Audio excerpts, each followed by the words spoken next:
Estigmas à parte. Um podcast de entrevistas e debates sobre o envelhecer e a demência. Porque quem semeia conhecimento, partilha esperança. Olá Virgínia, Olá. bom dia. É um gosto tê-la cá neste segundo episódio deste podcast da Semente, que é um podcast de conversas e debates sobre o envelhecer e a demência, porque quem semeia conhecimento partilha esperança.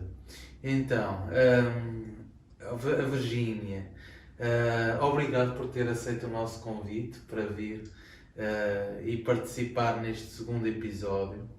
A Virgínia é conservadora da coleção de pintura do Museu Nacional de Machado de Castro, em Coimbra, que é o segundo maior museu a nível nacional, o segundo maior museu do país, e tem desenvolvido desde 2011 projetos de inclusão para diferentes públicos, não é? Entre eles o projeto Imagens que Guiam, que é para a aprendizagem de pessoas com dificuldades intelectuais e desenvolvimentais.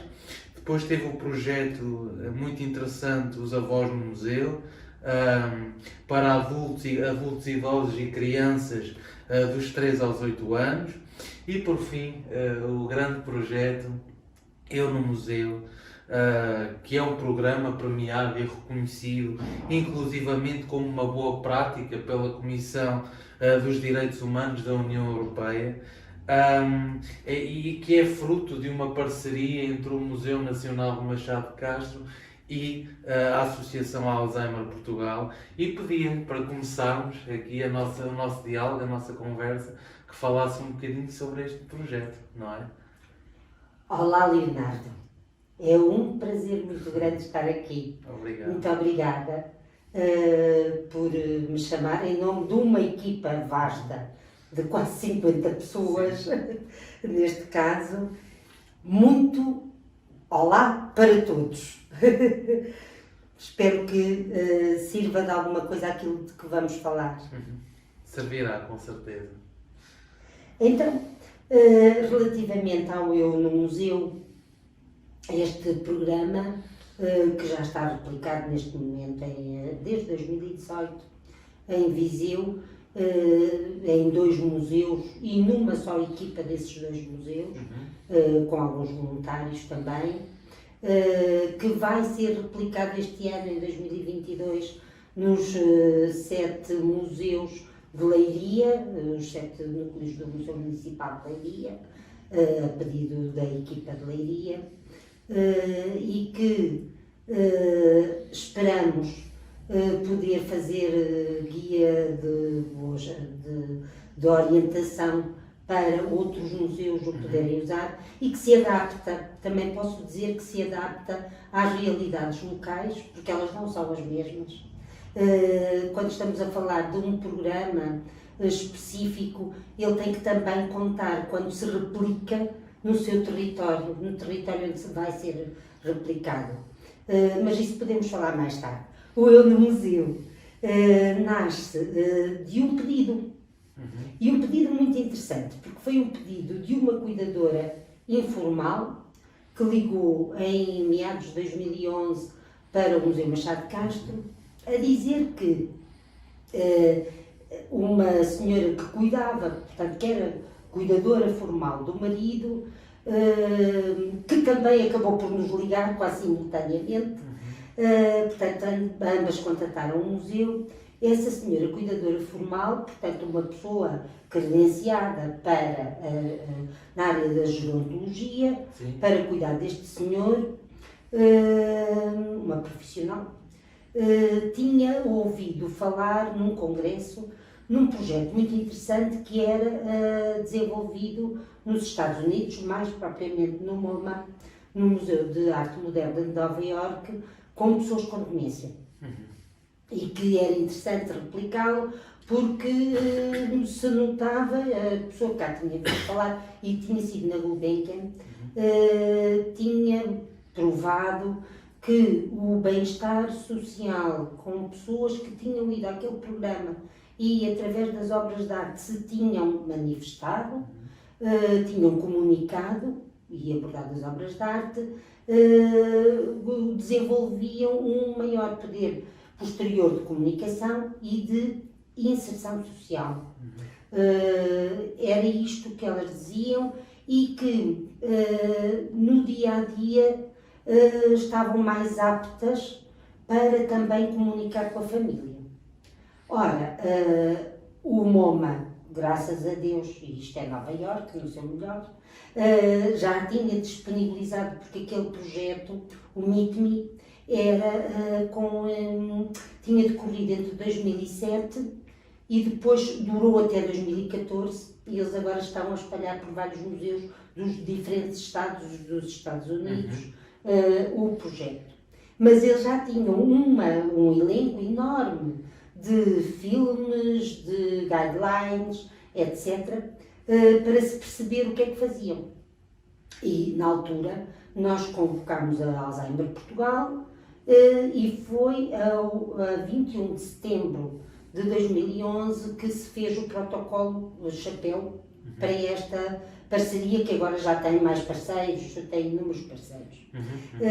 E então, foi muito engraçado porque logo do início, e neste sentido de promover o bem-estar da pessoa com demência em museu, que nós sentíamos que o museu deve ser aprendiz dos seus públicos e nada melhor para dialogar com os públicos que ir pessoa a pessoa. Então, grupo a grupo, é muito mais consequente do que estar a fazê-lo de um todo, até por causa também das equipas pequenas que os museus têm e tudo isso.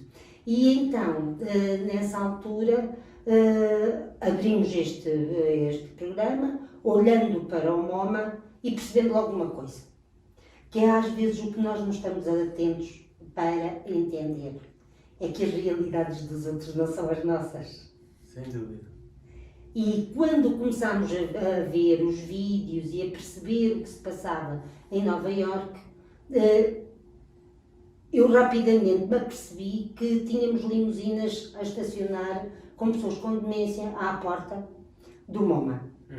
E as pessoas que vinham eram cuidadores formais.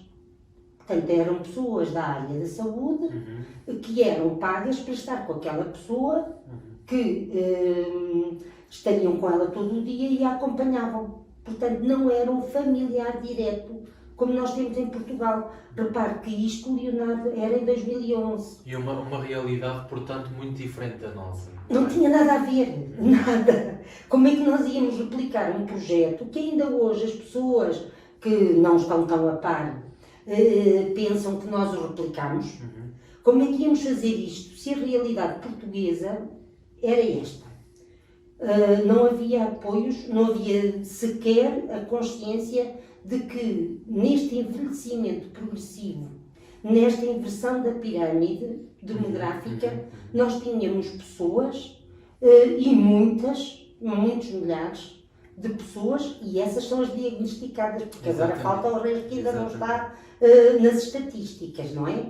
Portanto, tínhamos muitas pessoas com patologias, com doenças degenerativas. E neste caso, com a doença que afeta mais diretamente a memória e a sua consciência social, a sua consciência de comunidade, de família, dos seus. Pronto. Nós tínhamos estas pessoas completamente, não havia esta consciência de que existia tanta gente. Não havia sequer o alerta para que um cuidador, isto é em 2011, que um cuidador, quando esta situação acontece na família, e estou a falar do cuidador informal como sendo o filho, ou o marido, a esposa, o companheiro direto, aquela pessoa que, ao se deparar com esta situação, quase abruptamente, mais uns do que outros, acaba por ter consciência que precisa de estar ali. E dedica-se, além de se culpabilizar, se vai um bocadinho fora do cuidado diário e constante e permanente, porque vai ser muito exigente a tarefa. E, por um lado, perde por ela própria, porque não tem tempo a rede dos amigos Uhum. e perde outra coisa, que é a vontade dessa rede. Porque não tem tempo para ela e aqueles amigos já não lhe dizem aquilo que ela precisa. Exatamente. Já não Então, satisfazem essas necessidades. Então, aqui em Portugal, nós tínhamos estas pessoas completamente desamparadas. exatamente. Havia residências, enquanto nos Estados Unidos eu já tinha lido e já tinha vivenciado também a situação de residências com hospitais, com grandes, com unidades de saúde completas para a pessoa com demência e o seu cuidador viverem. E um cuidado social com elas.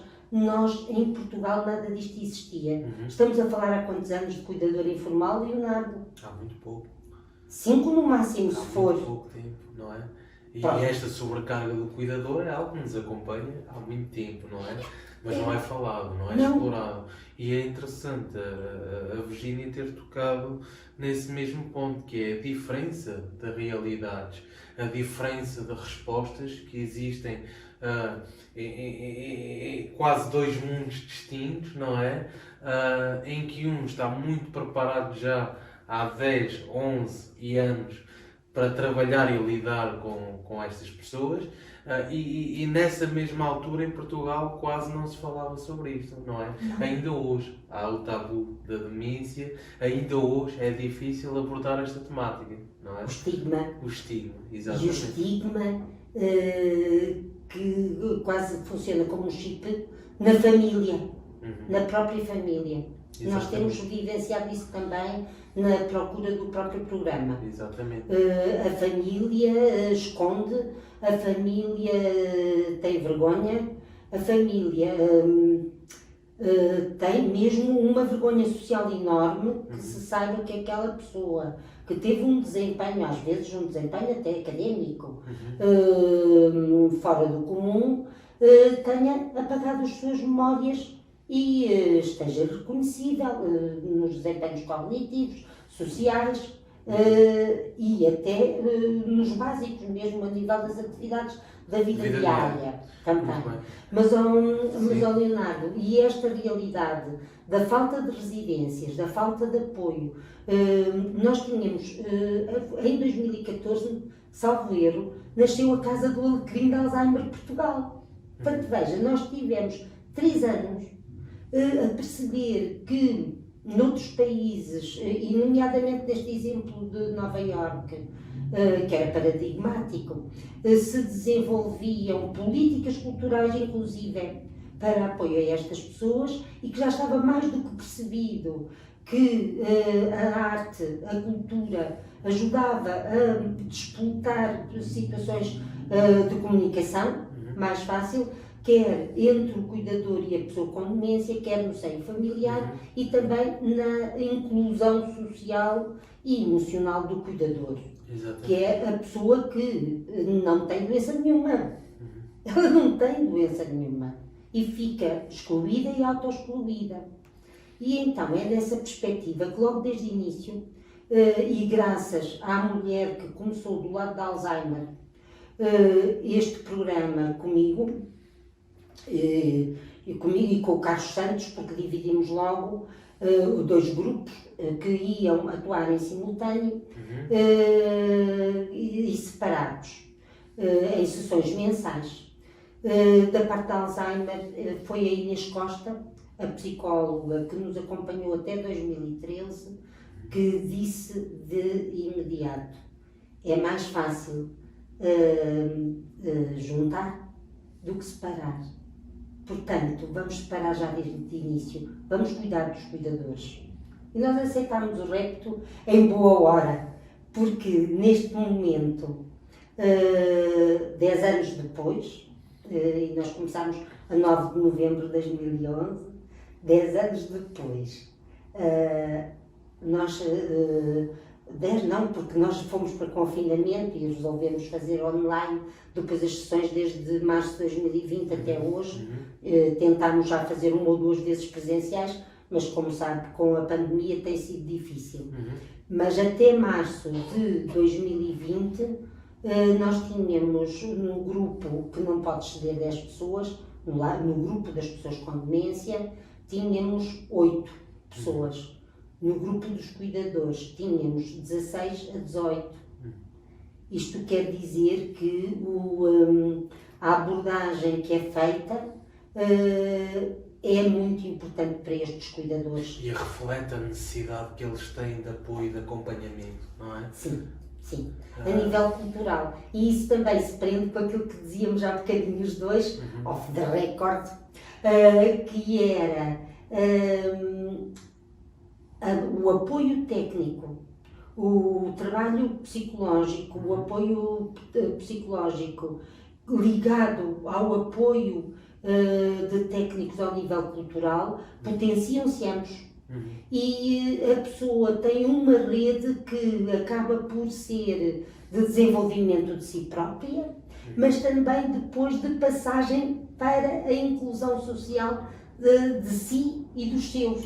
Exatamente. Familiar. Aqui é importante falarmos nesta temática para facilitar aqui a compreensão, não é? Que a demência traz prejuízo não só para a pessoa, com toda a sintomatologia que está associada à condição, a típica perda de memória, a confusão no tempo e no espaço, as dificuldades de comunicação, não é? As dificuldades verbais, mas também para a pessoa que cuida, não é? Com esta sobrecarga do cuidador, este foco o foco desta pessoa vira-se para o cuidado e para a pessoa com demência, perdendo relações sociais. Os próprios amigos e companheiros deixam de conseguir ajudar esta pessoa por dificuldades de empatia, de compreensão do que aquela pessoa está a viver. E aqui o projeto Eu no Museu procura responder a esta realidade, não é? Cuidar do cuidador, enquanto também apoia a pessoa com demência, através da arte, a encontrar-se a si mesmo, não é? Pois por isso é que é Eu no Museu. Exatamente. O título, o nome do programa é exatamente esse. É eu, em maiúsculas, que me revejo no museu, portanto é eu e eu no final. Exatamente. Através do quê? Porque a metodologia que nós seguimos é exatamente a de uma abordagem e reinterpretação das obras de arte, mas com conhecimento da história de vida, não é? Da história clínica, obviamente. Estamos longe, nem devemos ir por esse caminho. O que nós estamos é a lidar com pessoas. Se quisermos seguir, ter em vista as teorias do Carl Rogers, por exemplo, é o que nós adotamos. É pessoa a intervenção pessoa. centrada na pessoa. É a intervenção centrada na pessoa e pessoa a pessoa. Cada pessoa é única. E é a sua história especial. De que maneira? E ainda bem que nós conseguimos ver isso, Leonardo. Sem dúvida. Não é? E então é nessa dinâmica da obra de arte do Belo, e eu estou a falar de uma obra de arte, mas não é só esta área artística. Há outras artes que potenciam esta comunicação, e que nós também usamos. Mas a obra de arte, por um lado, ligada à história de vida, permite que, no caso da pessoa com demência, e a obra de arte é de facto vasta nas suas conexões, nas suas valências de matriz cultural identitária, que é possível com cada objeto de arte nós fazermos ligações, nem que sejam pontuais, com a própria história de vida. Para isto é preciso conhecer alguma coisa da pessoa, que algumas vezes, quando a pessoa está ainda num patamar de déficit cognitivo ligeiro, ainda é possível ela dizer-nos. Noutros casos, porque o grupo também é heterogéneo, já é o cuidador que o transmite. E unindo o contexto da obra de arte, as várias áreas do conhecimento e a história de vida, nós conseguimos que a pessoa se reveja e algumas vezes, e não é esse o objetivo, mas acontece, ela consiga fazer algumas recuperações de memória de muito longo prazo, obviamente. Agora, o nosso objetivo é, de facto, criar situações em que a pessoa tenha bem-estar, se sinta viva e parte integrante de um grupo. Portanto, como o cuidador está ao outro lado, nós temos cuidadores formais em sessão. Exato. Por isso é que o número de voluntários em relação à Direção-Geral do Património, que é a nossa tutela, é muito grande no museu e no Museu Machado de Castro, exatamente porque temos muitos voluntários da sociedade civil que se envolvem de várias áreas do conhecimento e que apoiam durante a sessão a pessoa com demência. E é este envolvimento, estes afetos, esta relação, por exemplo, o cuidador formal em sessão, é aquela pessoa que está atenta ao que o dinamizador, que normalmente são 3, diz durante a sessão e vê se a pessoa que está com ela, a quem acompanha durante a sessão, quer falar ou não. E vai a pondo a par, vai fazendo os tópicos. E, portanto, este envolvimento, ela está-se a sentir num grupo. E é muito engraçado. Eu, por exemplo, eu tenho um caso, ainda falando das pessoas com demência, temos alguns casos, mas um deles é de uma pessoa que, quando começou em 2011, era reportada como uma pessoa muito choramingas, que não queria estar em lado nenhum, que, se fosse preciso, fazia fim-capé nas ombreiras das portas e não entrava nos sítios, portanto, tinham assim um bocadinho de receio. E fomos avisados disso. Era uma senhora, já com 70 anos, 70 e tal, que entrou no museu a primeira vez e na primeira sessão, que foi exatamente com autorretratos do Manuel Jardim, portanto foi o eu, a senhora choramingou várias vezes, fez vários reparos acerca dos companheiros de grupo. Quando eles falavam, ela não gostava muito, choramingou, saiu. Segunda sessão, a senhora foi ficando, já não saiu. Entretanto, passaram-se os anos, o marido faleceu antes dela e já não me recordo, depois de 2015, certamente. E a senhora, os filhos acharam que a senhora não devia continuar, porque já estava com a morte do marido, ficou pior, não falava, não andava, etc. E então, insistentemente, pugnámos para que a senhora voltasse ao eu no museu. E no dia em que ela volta e estaciona o carro à frente do museu, ela sorriu quando viu o portão. Sorriu. E depois, nós estávamos com a cadeira de rodas preparada. Pronto. Trouxeram até à entrada principal do museu 2 pessoas para acompanharem e, durante a sessão, e a cadeira de rodas. E ela não quis a cadeira de rodas. Não quis a cadeira de rodas, foi pelo pé dela, fez algumas observações, claro que balbuciadas, porque de facto, mas o que se notou é que mesmo os filhos testemunhavam que ela se sentia bem ali. Ela dava atenção, sentia-se bem e depois passou outra vez a usar a cadeira, passou a usar de facto a cadeira de rodas, algumas sessões depois, e estava sempre bem e tinha algumas tiradas de vez em quando, aquelas consciências, aquelas situações de consciência pontuais aconteciam. O que a família via é que ela, quando chegava ali, estava feliz. É interessante porque, em termos das intervenções mais convencionais na demência, há esta preocupação da satisfação das necessidades básicas, não é? E nós precisamos de mais do que isso. Este absorver a arte e nos encontrarmos através da arte pode ajudar, sem dúvida, ao aumento do bem-estar, não é? Que vai facilitar estes processos mais cognitivos. A pessoa, estávamos a falar há pouco sobre havendo aqui uma desativação do simpático, não é? O sistema nervoso autónomo simpático, há aqui uma desativação, a pessoa fica mais tranquila, mais calma, através da ativação do parasimpático, com esta ligação aos outros, com esta socialização, e isto sem dúvida é gerador de bem-estar, é gerador de tranquilidade e pode facilitar até que momentaneamente as pessoas consigam melhorar os desempenhos cognitivos e a funcionalidade.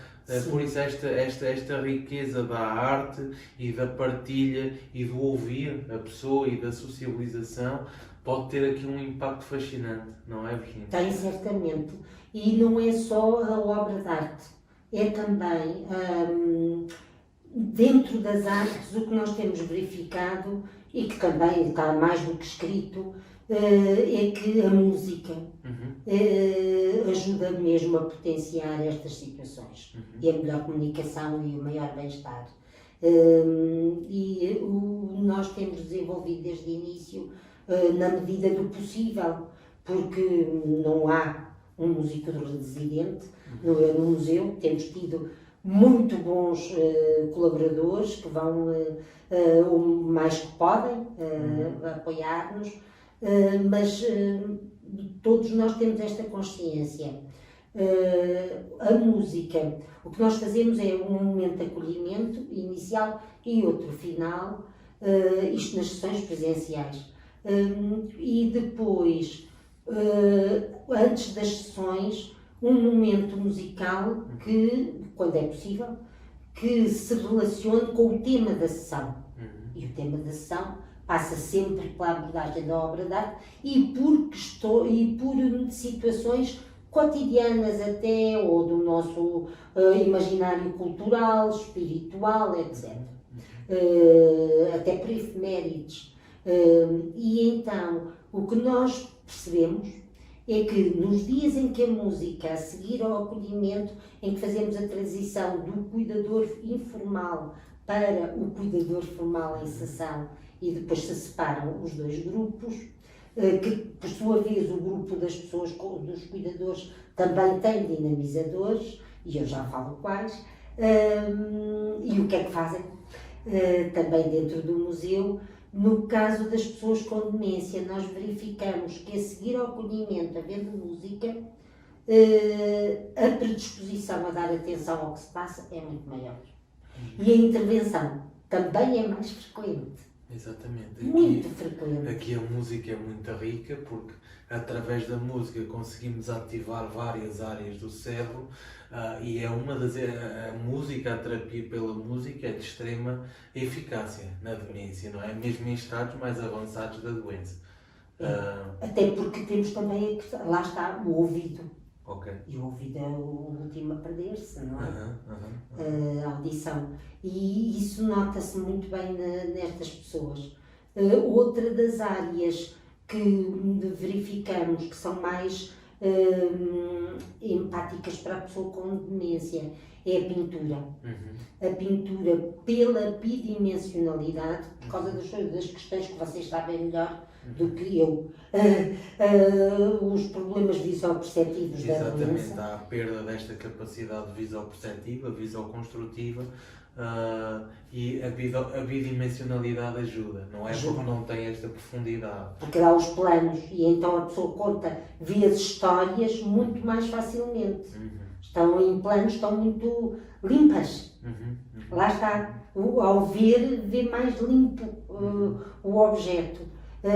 Nota-se que há mais dificuldade quando estamos a trabalhar com objetos tridimensionais. E ainda é pior se estivermos a trabalhar com objetos monocromáticos.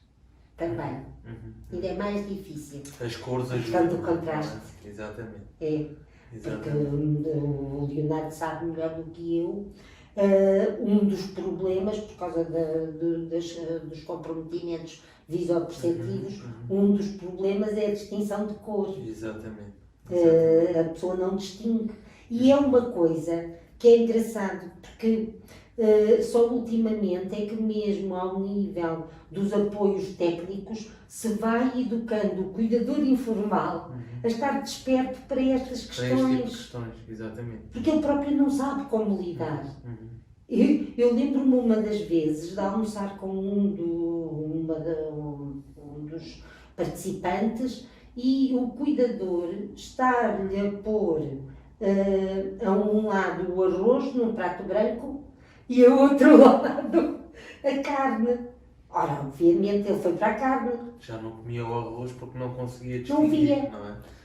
Eu não Exatamente. via. Exatamente. São estas coisas que, se nós quisermos, eu penso que é muito importante, mesmo a nível da comunidade em geral, da sociedade em geral, irem fazendo os técnicos, as pessoas que sabem quais são os mecanismos destas patologias, irem fazendo ações de sensibilização. Partilharem informação, não é?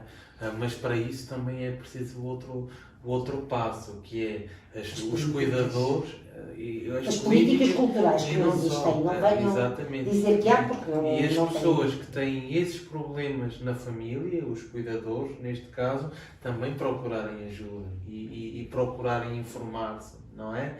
Temos aqui os dois lados, porque se ficarem fechados com o medo, com a vergonha, com o estigma, não é?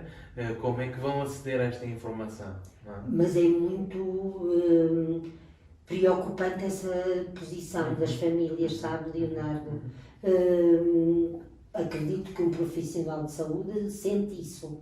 Nós também sentimos nesta área da cultura, porque as pessoas têm mesmo muita vergonha ainda. Como se pode fazer para elas não a terem? Não sei. Porque da nossa parte e da vossa tentamos fazer tudo. Elas entenderem que aquilo é uma mudança na vida da pessoa, mas a pessoa está lá. Exatamente. É muito difícil que percebam isto. Aqui eu penso que a mensagem mais importante é que um diagnóstico de demência não é o fim, não é? Não tem que ser o fim. É apenas um diagnóstico que requer um processo, um trabalho que se faz, que pode demorar 5, 6, 10, 15 anos, não é? Mas que é importante fazer alguma coisa, não é porque a pessoa tem demência que vamos ficar fechados em casa a sobrecarregar-nos e a não fazer nada por aquela pessoa, porque sabemos que há intervenções que podem ajudar na qualidade de vida, na funcionalidade, na melhoria do estado geral da pessoa E da família. E da família, sem dúvida alguma, e na redução desta sobrecarga que é importante fazer e realizar, não é? Mas para isso, tal como a Virgínia estava a dizer e muito bem, são necessárias políticas sociais direcionadas para estas pessoas, não é? Também.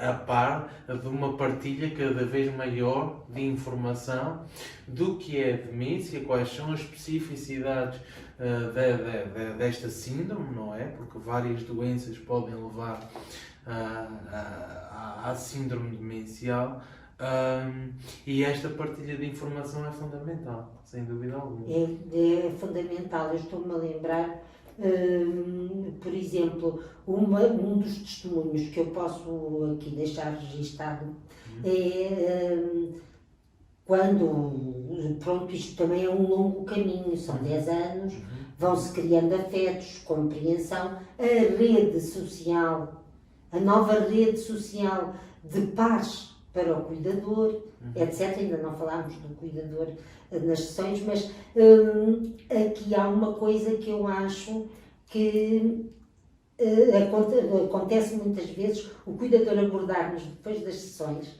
que é a dizer assim: ai, se o visse antes, se visse como ele era antes. E nós, sinceramente, Leonardo, nós ficamos com um ar de espanto, todos. E isso é muito bom, que a equipa toda tenha esse sentimento. Ficamos a olhar e os cuidadores que digam se a nossa reação não é esta. Nós reagimos deste modo, não. A pessoa que nós conhecemos é esta. Exatamente. A pessoa está lá. A pessoa está lá e é na sua condição, no seu momento, que nós estamos a lidar com ela. não conhecemos a pessoa que vocês conheceram, mas tentem conhecer esta. Exatamente. Esta existe. É aceitar a realidade da pessoa tal como ela é. Não é? Segundo a sua condição. E é por isso que me parece, e nisso a equipa também é unânime, estas experiências culturais devem ser, e porque são, pessoa a pessoa, significativas e transformadoras. Transformadoras, mas não é só da pessoa com demência ou do seu cuidador, é das equipas que estão envolvidas e mesmo dos parceiros, inclusivamente das associações, como temos tido, que nos apoiam a levar as pessoas nas carrinhas ao museu, nas associações que nos apoiam a ir de vez em quando fazer as sessões de música, etc. Somos todos nós que ganhamos enquanto sociedade e cultura com isso. Muito bem. Virgínia, da sua experiência, porque isto também pretende dar ferramentas aos cuidadores, não é? Aos próprios cuidadores, da sua experiência, o que é que estes cuidadores ganham com este projeto e através do BEL e através da arte para melhor cuidarem e lidarem com a pessoa com demência? Qual é a riqueza deste projeto e que impacto é que este projeto tem nestes cuidadores que permite que as pessoas com demência morram, não é? E estes cuidadores continuem a frequentar o projeto. O que é que explica isto, Virgínia? Explica, não sei, eu não estou, sinceramente, Sim. por mais que nós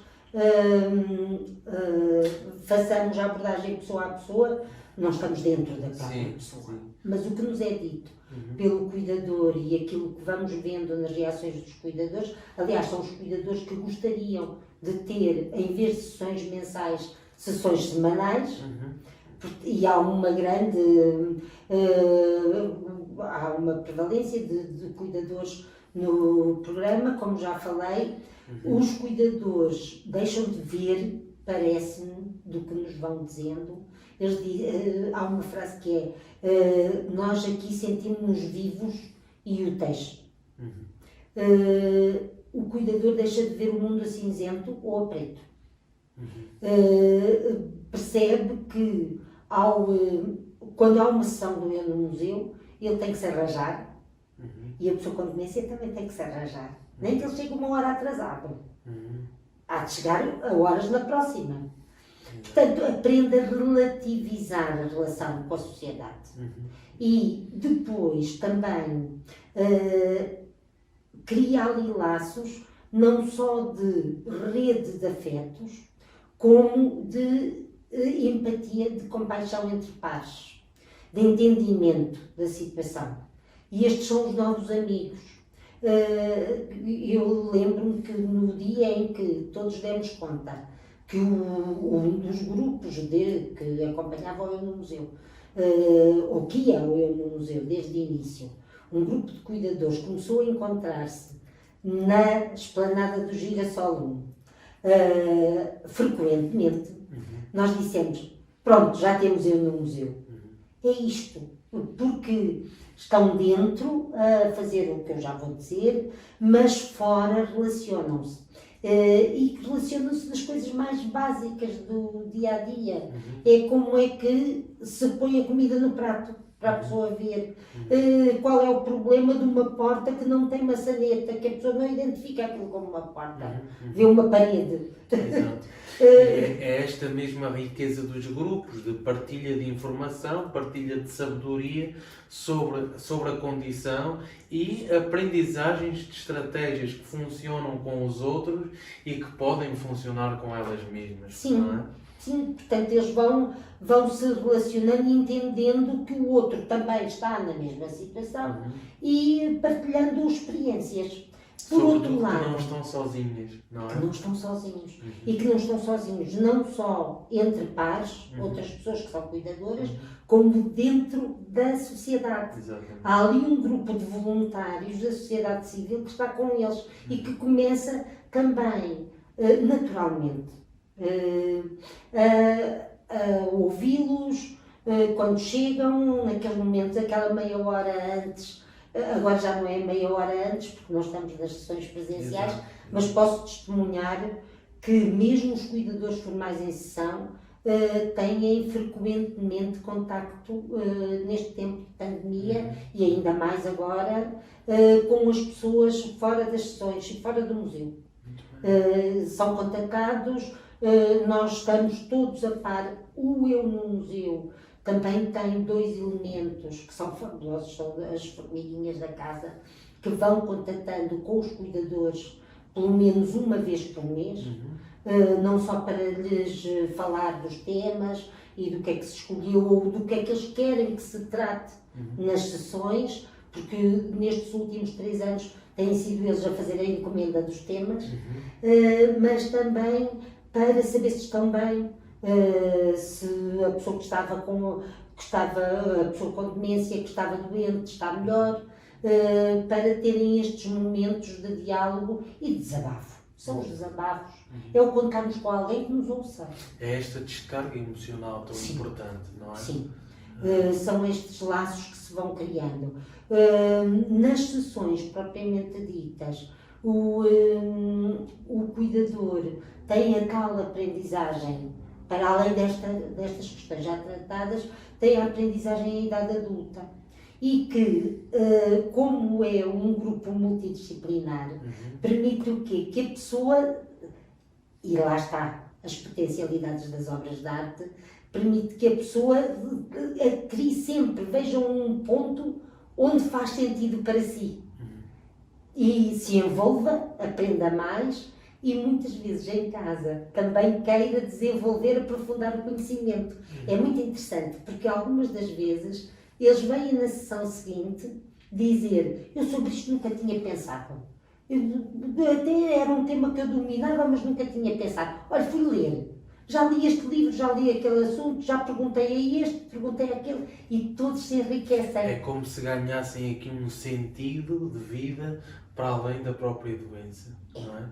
E para além do cuidado da pessoa. Leonardo, eu estou-me a lembrar um dos casos que também foi muito interessante, de uma cuidadora que ainda hoje vem ao Eu no Museu e o marido faleceu em 2018.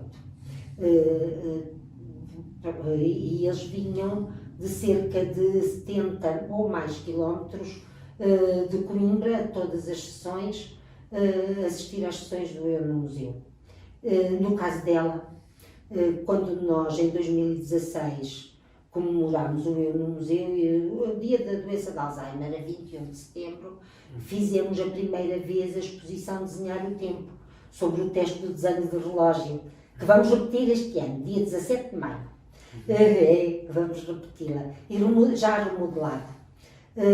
E então, nesse dia da inauguração, estava uma das pessoas, dos participantes, que tinha demência, mas por até problemas de diagnóstico errado, de algumas situações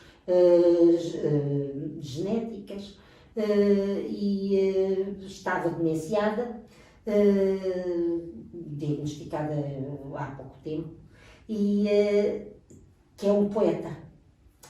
E a senhora estava a dizer que gostava muito dos livros de poesia. Esta cuidadora, que vem de longe, dizia que gostava muito dos livros de poesia, e ele responde-lhe: então, mas porquê é que a menina não escreve?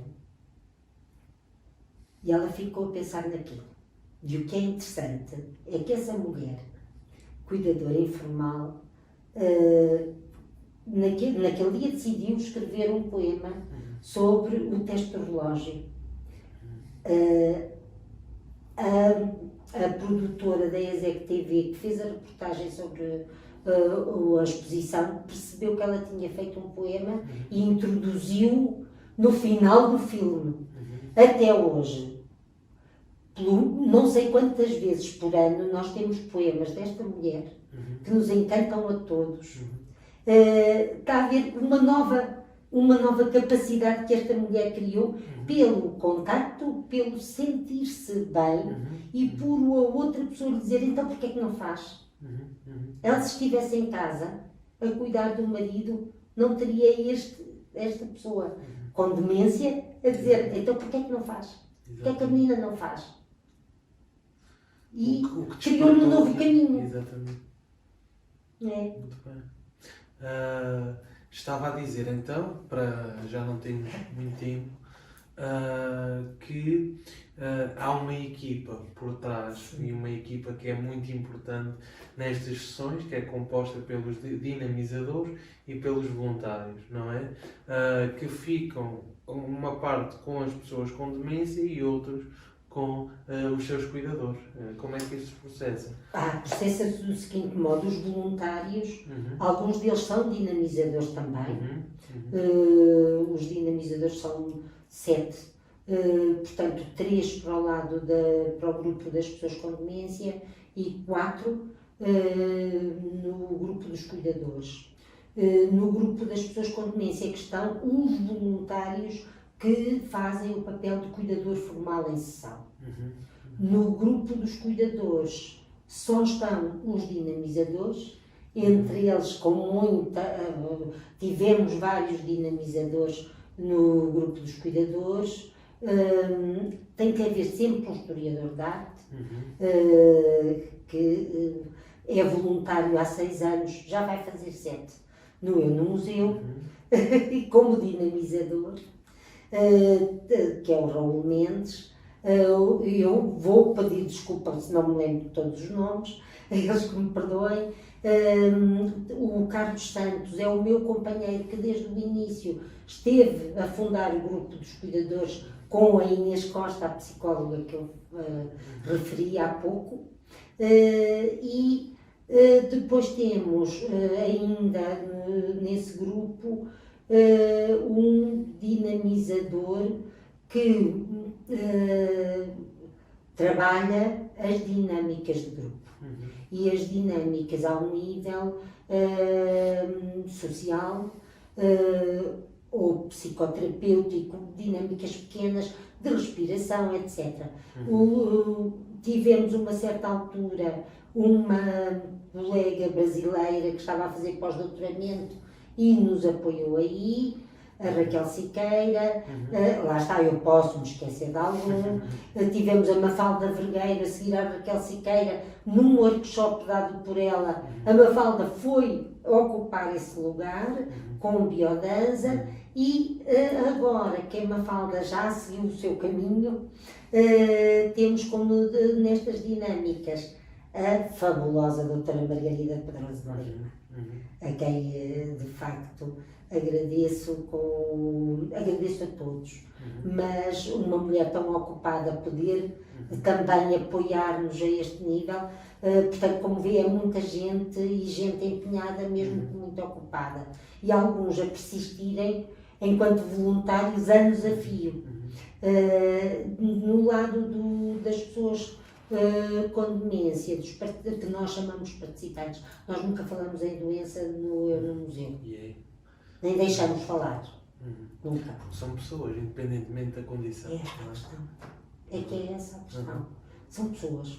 E nesse grupo temos então.